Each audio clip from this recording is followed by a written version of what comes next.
Today we are getting into the second part of our physical wholeness series, and we are discussing nutrition and nourishment, basically the anti-diet. So if you've ever gone on a diet and felt like a failure, this episode is for all of us.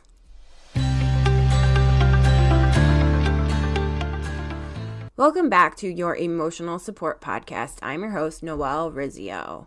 I want to start off by talking about the fact that our society is so weight centric. We are so focused on weight and it drives me nuts. Remember last time when I said I was going to get on my soapbox? Well, here I am. I really want to drive home that we should not be commenting on other people's bodies. Never, ever, ever. Recently, I attended an event, and I'm not going to say where or with who or anything like that because this is not intended to make people feel bad, but everyone was commenting on everyone else's bodies. It was like, oh, you look so thin. Oh, so-and-so has gained some weight. Even the men were commenting and being commented on. Okay? This is just wrong. We shouldn't do it. We should not be commenting on other people's weight. And I know it's hard.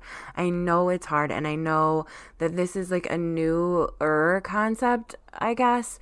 But just don't do it. Don't refer to somebody as like, oh, she's kind of heavy set, or oh, she's really thin and brown hair. Okay, there are lots of other ways that we can describe people, and we just shouldn't. Our bodies are not there for other people to comment on. Okay? So now that I've got that off my chest, we are going to talk today about food and nourishment as part of emotional and physical harmony, not control or shame. Okay, food and nourishment are not intended as a way to control you. So many of us let food control us, and it's not supposed to control us. We are supposed to be in control, not food. And it's not meant to shame us either. There's not like good food and bad food. It's not a thing. But we have labeled it that way, and we have created this dyad of good food versus bad food. And it's really the honest truth that every food does something for your body. Even the quote unquote worst food you can think of, your body does something with it. Your body uses that food as something. Okay?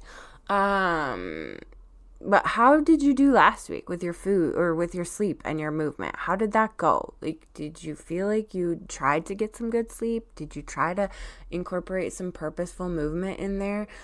Because that is the first step, and then this is the second step, because I feel like this is the hardest one. How many of us out there have ever been on a quote unquote diet or tried to eat quote unquote healthy, and then a few months or whatever down the line, just throw in the towel because it's not working and you feel like a failure? The truth is that dieting and this healthy lifestyle is set up to make us feel like failures because it's not good for our bodies. It messes with our metabolism to withhold anything from our body. Our body needs such a variety of different foods and nutrients and carbohydrates and fats and all of those, taboo things that we sometimes restrict from ourselves. Our body actually needs all of those things, and they all serve a purpose in our bodies. So basically, this is just an episode. I'm not going to tell you how to fuel your body appropriately because every body is different and every body needs different things to do different things right? I might try this different workout regimen with this different diet, and it might look very different in the results of my body than it looks on my best friend or my cousin or my husband. Okay, because our bodies are designed differently and they're chemically made up differently. Okay, so there's no one thing that's going to work for everybody. And I think that that's where the downfall is because we get duped by all of these people who say, oh, this is what I used, this is what you should use, or this worked for me, so it'll work for you. Well, not necessarily.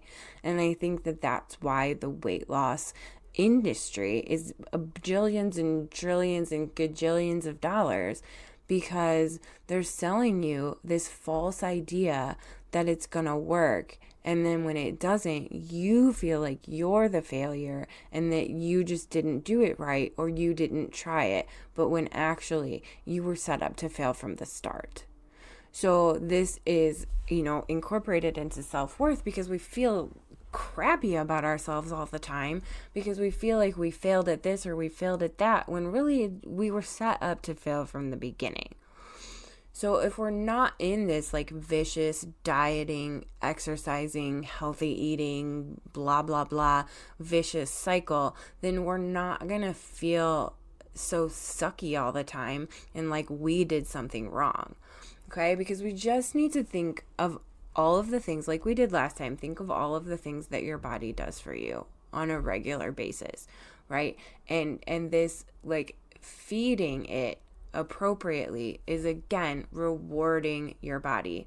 It's giving it the appropriate nutrition to continue to do the things that it does for you. And here's the thing, this appropriate nutrition that I'm talking about, I can't give you like a plan. I can't give you what's, you should eat this many cups of vegetables and this many this or that, because it doesn't work like that. I don't like fruit, but I love vegetables. My son hates vegetables, but he loves fruit.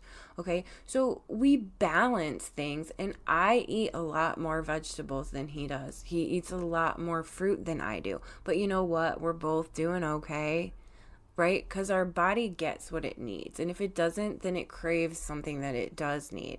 And it all works out. Your body figures out how to use the food that it needs or the food that it has by what it needs. I don't know if that even made any sense at all. I'm going to have to go re-listen to that.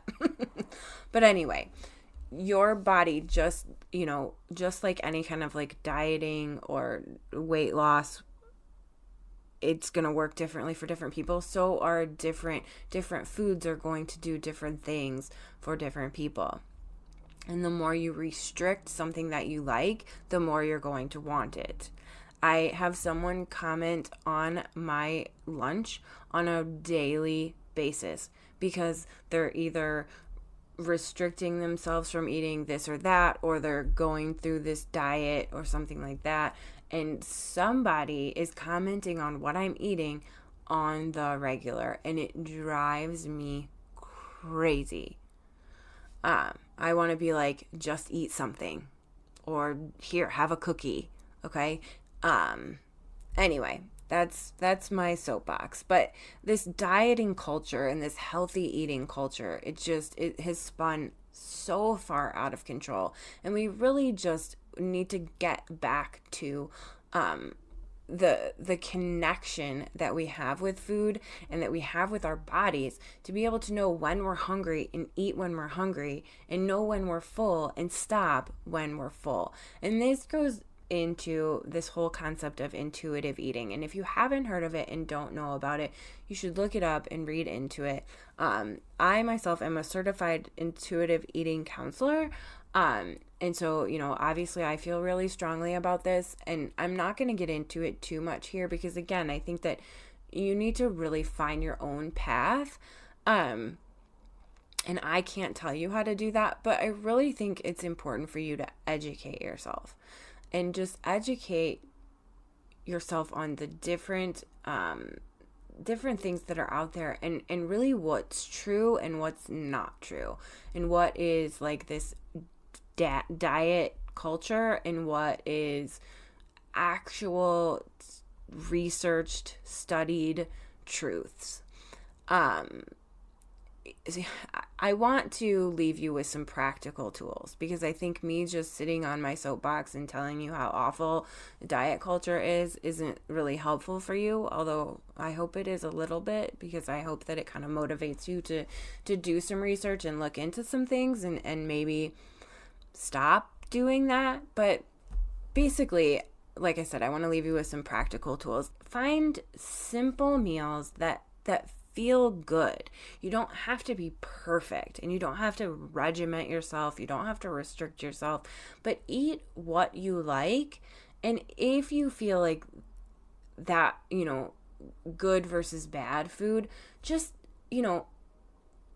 make sure that you're eating in moderation the things that you think might be like quote unquote bad for you.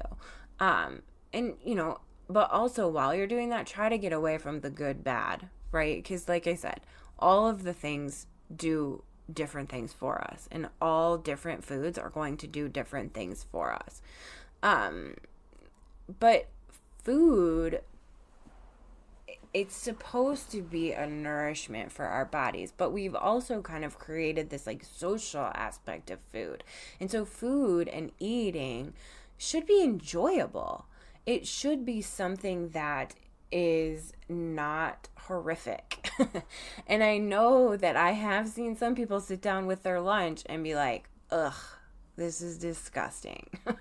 And I want to be like, well, then eat something else. We don't have to do this to ourselves, because again, it just turns out making us feel badly about ourselves in the long run. And maybe you lose a few pounds in the short term, but doing something like that, have you really ever lost weight like long term for like consistently and maintained that weight loss for an extended period of time? And if you have, great.